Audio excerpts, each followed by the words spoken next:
You can't change your career at 30. That's when you're meant to be settling down. You can't change your career at 35. You should have had it figured out by then.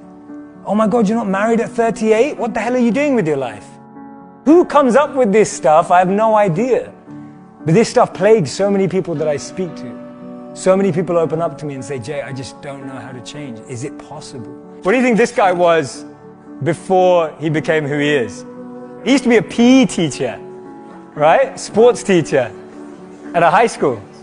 How about her? She was a telemarketer for 2 weeks. How about her? She applied to be a funeral director. It's incredible. What happens in society is that we're clouded by the noise of family expectations, the noise of our parents, the noise of our brothers and sisters' expectations. I grew up in a family where you could either be a doctor, a lawyer, or a failure, right? Those were my 3 options. Anything else would just count me as a failure. I would have failed. So basically I failed, right? I'm standing up here in front of you all as a failure. I lived as a monk for 3 years. I committed career suicide. I turned down 2 amazing corporate job offers when I graduated from business school. I shaved my hair, I wore robes, and lived out of a gym locker for 3 years. And I did that because I thought I was going to do something meaningful, help impact the world. And it was one of the best experiences of my life. But more than becoming a monk, what that trained me to do was drop out with the rules. People told me, if you come back in 3 years, you never get a job. They told me, if you become a monk, people are going to think you weird forever. No girl's ever going to talk to you.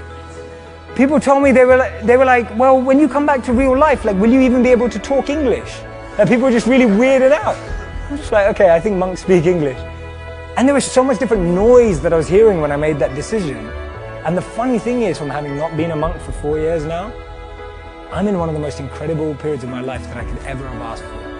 And so much of that is based on the fact that I decided to do something different. So many of the times our expectations are driving us in a certain scenario. We focus so much on life in what we want to be as opposed to who we want to be. Because we've always been told that life and jobs and careers are like boxes and containers.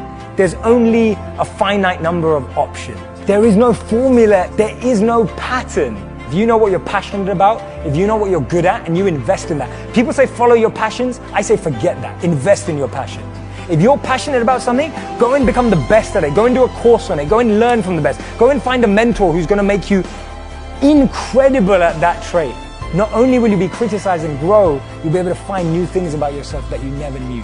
Don't trade who you are for who you think the world needs, because the world needs you to be you, and I mean that.